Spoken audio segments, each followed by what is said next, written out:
বন্যা পরিস্থিতির উন্নতি হলেও নিচু এলাকায় বাসাবাড়ি থেকে পানি নামছে ধীর গতিতে। নষ্ট হয়ে গেছে বেশিরভাগ আসবাবপত্র, বসবাসের অনুপযোগী হয়ে পড়েছে বাসাবাড়ি। এদিকে ফেনীতে বন্যার পরবর্তীতে বেড়েছে পানিবাহিত রোগীর সংখ্যা। প্রতিনিয়ত হাসপাতালে ভিড় বাড়ছে।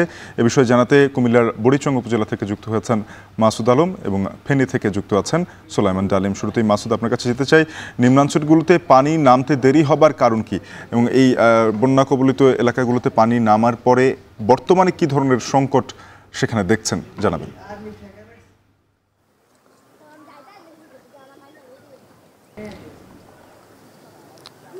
শাফিন, ধীরে ধীরে কুমিল্লার যে বন্যা পরিস্থিতি সেটি কিন্তু উন্নতির দিকে আছে। তবে বন্যার পানি নামার ধীরগতির কারণ হচ্ছে যে সকল রাস্তাগুলো রয়েছে সেগুলোর পাশে কোনো ধরনের কালভার্ট বা ব্রিজ নেই, যার কারণে বাঁধের সম্মুখীন হওয়ার কারণে লোকালয়ে পানি আটকা পড়েছে। এতে করে কিন্তু পানি পৌঁছে যে এখানকার বাসিন্দারা রয়েছেন তারা নানান রোগে আক্রান্ত হচ্ছেন। আমি রয়েছি কুমিল্লার বুড়িচং উপজেলার মহিষমারা এলাকায়। এখানে এই যে সড়ক রয়েছে, সড়ক ভেঙে ক্ষত বিক্ষত হয়েছে। পানি যত নামছে রাস্তাঘাট বেশে তার ক্ষত চিহ্ন জানান দিচ্ছেন।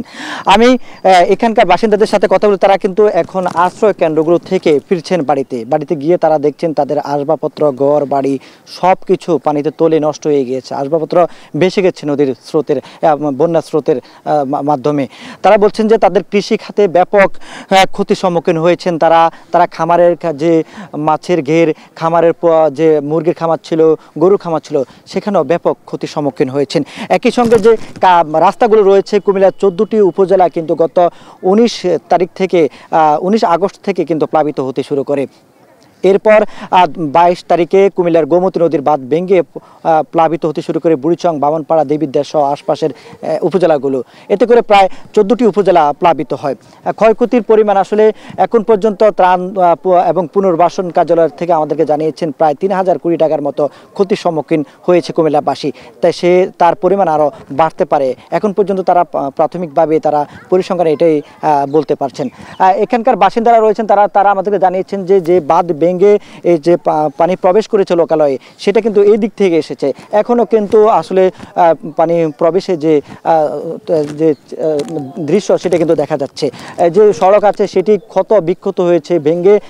এখানকার যে পিচডালা রাস্তা ছিল সেটি ভেঙে কিন্তু সড়ক যে জলাশয় আছে সেটাতে চলে গিয়েছে। হাঁটার কোনো পরিস্থিতি এখানে নেই। বাসিন্দারা বলছেন যে তারা রাস্তা ছেড়ে এখন তারা যে জলাশয় আছে জলাশয় দিয়ে হাঁটছেন। তো তারা যে ক্ষতিগ্রস্তের মুখোমুখি হয়েছেন, সরকার যদি তাদের দিকে সুনজর না দেন এবং কৃষি খাত এবং যে অন্যান্য খাতে যে ক্ষতি হয়েছে কৃষক চাষিরা তাদের যে ক্ষতি হয়েছে সেই ক্ষতি তারা কাটিয়ে উঠতে পারবে না। তবে আমরা কৃষি সম্প্রসারণ অধিদপ্তরের সাথে কথা বলেছি। তারা আমাদেরকে জানিয়েছেন যে তারা যে আমনের যে বীজতলা ক্ষতি হয়েছে সবচেয়ে বেশি এবং পাকা ধান ক্ষতি হয়েছে আউশের, সেই আমনের বীজতলা যেন আবার কৃষক পুনরায় শুরু করতে পারে সেই জন্য তারা পার্শ্ববর্তী জেলার কৃষকদের কাছ থেকে বীজ তোলার জন্য চারা সংগ্রহের কাজ শুরু করেছেন। তো শাফিন, এই ছিল সবশেষ কুমিল্লা থেকে। কুমিল্লায় বন্যা পরিস্থিতির ধীরগতি উন্নতি হচ্ছে, তবে বন্যার ক্ষতগুলো বেরিয়ে আসছে। আমরা ফেনীতে যেতে চাই। ডালিম, জানাবেন যে বন্যায় ফেনীতে পানিবাহিত রোগ বাড়ছে, কি কি রোগের প্রকোপ বেশি দেখতে পাচ্ছেন? এছাড়া এখন তো একটা হাসপাতালে চিকিৎসকদের একাংশ কর্মবিরতি পালন করছে, আর সেখানে এই যারা রোগাক্রান্ত হচ্ছেন তারা চিকিৎসা সেবা ঠিকভাবে পাচ্ছেন কিনা জানাবেন।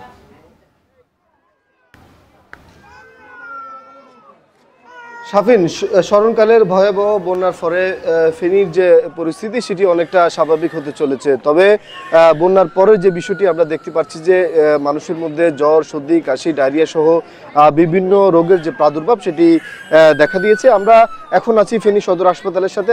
হাসপাতালে আমরা দেখাতে চাইবো আপনাকে যে হাসপাতালের ডায়রিয়া বেড যেটি রয়েছে, যেখানে 18টি ওয়ার্ড রয়েছে। 18টি ওয়ার্ডের বিপরীতে কিন্তু এখানে আজকে রোগী রয়েছে 176 জন, অর্থাৎ শয্যার সংখ্যার চাইতে 10 গুণের বেশি রোগী কিন্তু হাসপাতালে ভর্তি রয়েছে। এছাড়াও হাসপাতালের মোট 250 শয্যার যে ফেনী জেনারেল হাসপাতাল রয়েছে, এই 250 শয্যার জেনারেল হাসপাতালে বর্তমানে রোগী রয়েছে 570 জন বেশি, 70-এর বেশি, অর্থাৎ দ্বিগুণেরও রোগীর সংখ্যা বেশি রয়েছে।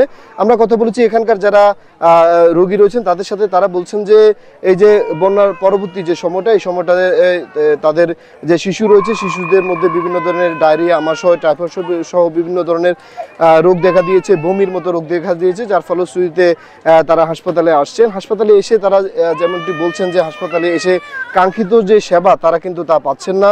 হাসপাতাল থেকে যে ধরনের ওষুধ সরবরাহ করার কথা, সেই ওষুধ কিন্তু তারা ঠিকঠাক মতো পাচ্ছেন না। আমরা কথা বলছি যে হাসপাতালের যিনি তত্ত্বাবধায়ক আছেন, যিনি হাসপাতালের আবাসিক চিকিৎসক রয়েছেন, তার সাথে তিনি আমাদেরকে বলেছেন যে তাদের জনবল কম, সাধ্যমতো যে এই সাধ্য রয়েছে সেই সাধ্যের মাধ্যমে তারা ওষুধ এবং জনবল দিয়ে রোগীদের সেবা করার চেষ্টা করছেন। যতটুকু হাসপাতালের মধ্যে রয়েছে ততটুকু দিয়ে কিন্তু তারা চেষ্টা করছেন।